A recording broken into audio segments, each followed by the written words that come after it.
Sí, el pa se'n feia de dues classes, qui podia bé. Uns ho feien de segel, els altres de forment, i d'altres que el barrejàvem. Mitat per mitat, que en diuen mitadenc. El mitadenc era el més bo que hi havia per això. Sí. Era la meitat forment, la meitat segel, però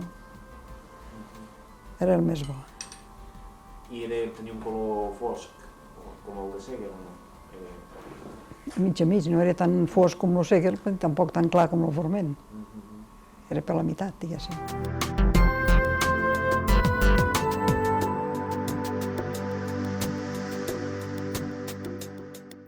Que sembràvem el blat, després hem de segar, batre i portar-la a la mola, moldre'l.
I a quina mola anàveu? A la Guingueta, A la Guingueta? a Casa Badia. Sí, generalment anàvem allí. I a la mola quins tractes fèieu?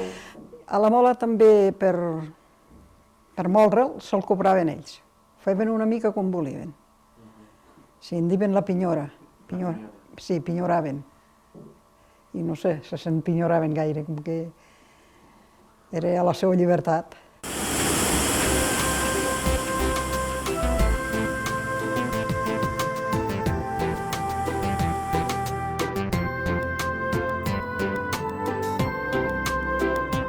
I això de passar la farina, en què ho fèieu i com ho fèieu?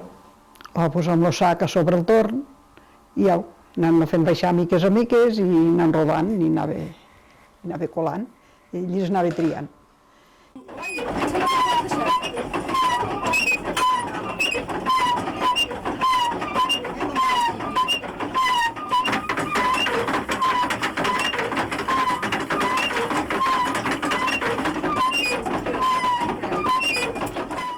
Bueno, sí, el torn servia per destriar la farina.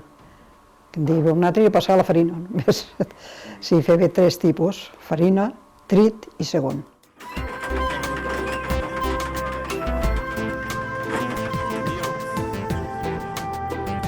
Aquesta és farina de primera, que hi puc agafar l'altra ja.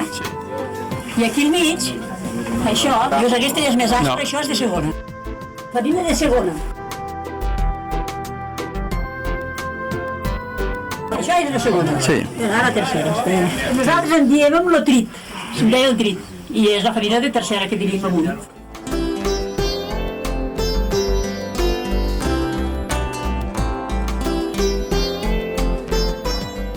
Sí, la nit abans començàvem fent el lleuter, posant el lleuter amb 2 litres d'aigua, el lleuter que teníem guardat de la massada antes, des dies antes.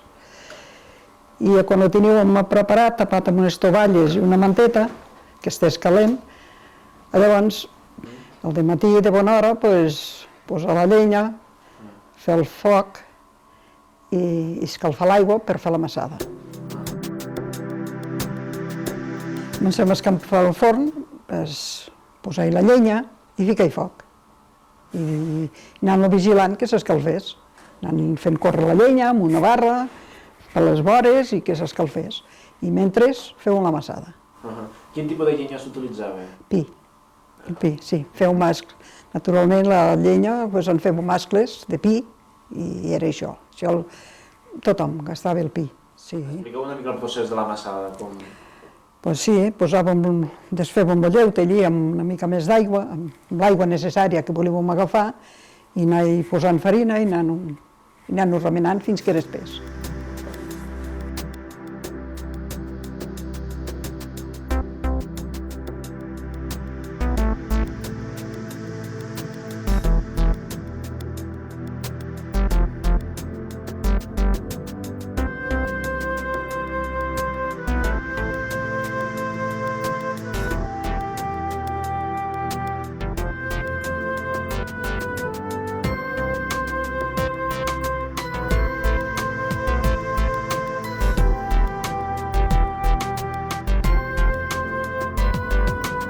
Quan vam fer la massada, la deixàvem reposar 3 hores i anar fent foc. I quan ja ens semblava que el forn ja era bastant calent i la pasta també havia crescut, era toveta, llavors fèiem el pa. Però es feia amb delicadesa, no apretar massa. I posar-la en una taula, amb unes tovalles, li fèiem fer una caseta de l'una a l'altra que no s'ajuntés, i el deixàvem allí.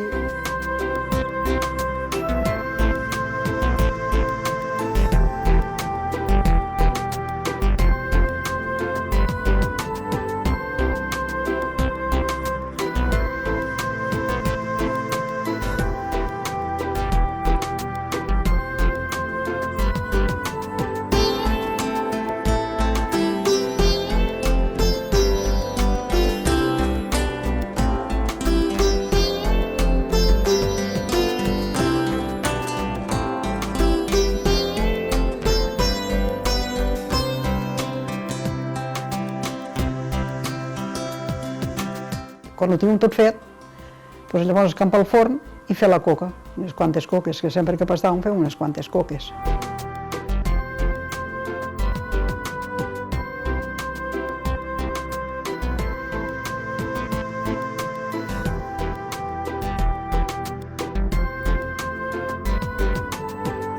Sí, els escampadors per escampar el forn es feien de manxiules, en diuen escampadors però era de manxiules, unes herbes.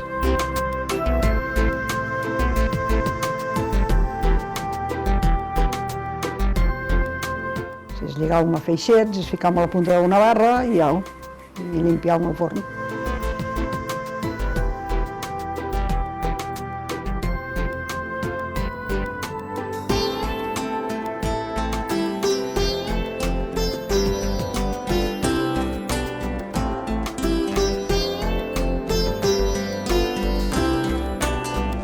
Primer el forn feia molta estona que estava calentant-se. Sí, unes 3 hores.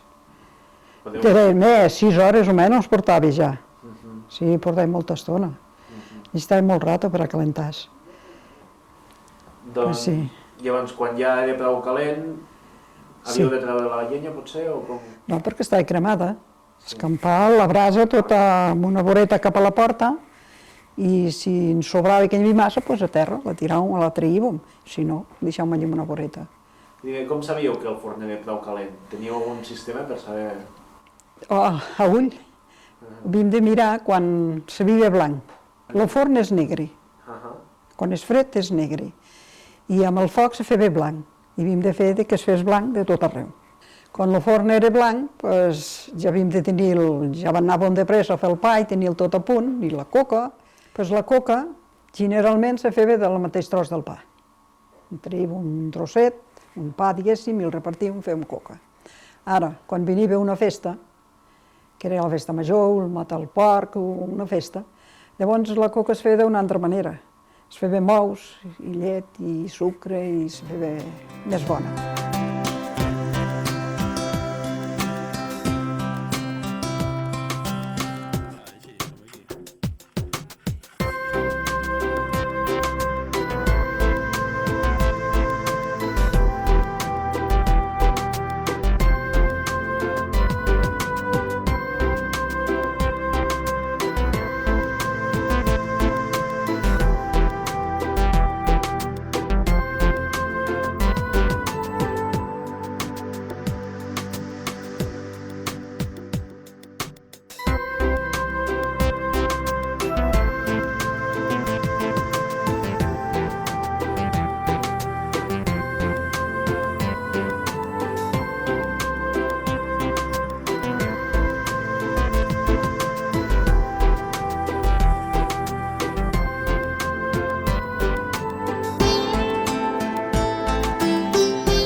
I després fer coure la coca, llavors fer el pa, ficar-hi el pa, i deixàvem coure 3 hores.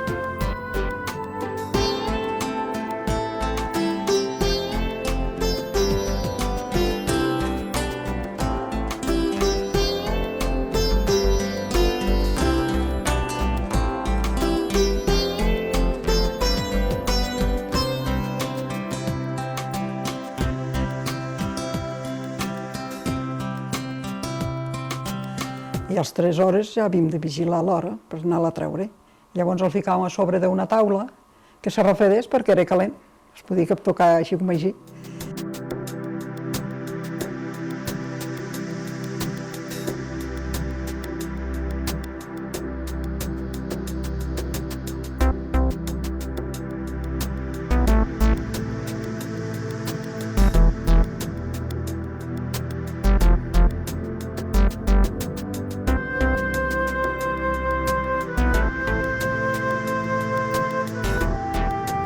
I el deixàvem allí fins l'endemà. I l'endemà l'emportàvem a casa, el portàvem cap al celler i el ficàvem en una caixa allà tapadet, perquè allí se mos hi guardava molt bé. Si no s'hagués secat massa, perquè allò havia de durar 15 dies. Cada quan se pastava en una casa, normalment? Normalment de 15 a 20 dies. Feia un forn per cada poble, per tot el poble, veig. Hi havia cases que en tenien, però generalment pastàvem tots al mateix forn. Perquè així era sempre més calent i s'acertava més bé el pa. I no gastava tanta llenya. S'havia de mirar tot. Què us deia dir? Llavors, com se decidia quan pastava cadascú? O l'ama del forn. Si la mestressa del forn li havíem de demanar la tanda a cada un, i llavors mos diva, el dia que mos tocava.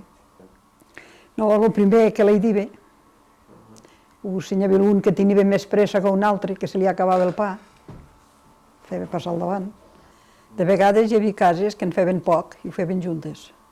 Però si emplenàvem el forn, no, ja mos ho fèiem cada un. La casa que tenia el forn, com se li pagava? Amb un pa, se li havia de donar un pa. Se li havia de pagar un pa a la mestressa que tenia el forn? Sí, la mestressa li havíem de donar un pa, tots. Què s'utilitzava per fer el pa? Quines eines o què... Recordeu quins? Oh, no, allí n'hi ha cap, amb les mans i un taulell i res més. Una raspeta per raspar-ho i per tallar-lo i prou. I les pales, no? I les pales per ficar-lo al forn, i la barra per limpiar-lo, res més. Tenien alguns noms especials, aquests? A la pala, per exemple? La pala, sí, bueno, la pala d'enfornar. I la barra li diuen lo brilló. I quan va començar a desaparèixer això del forn? Sí, això va desaparèixer quan els jovents se'n van anar i vam deixar de sembrar.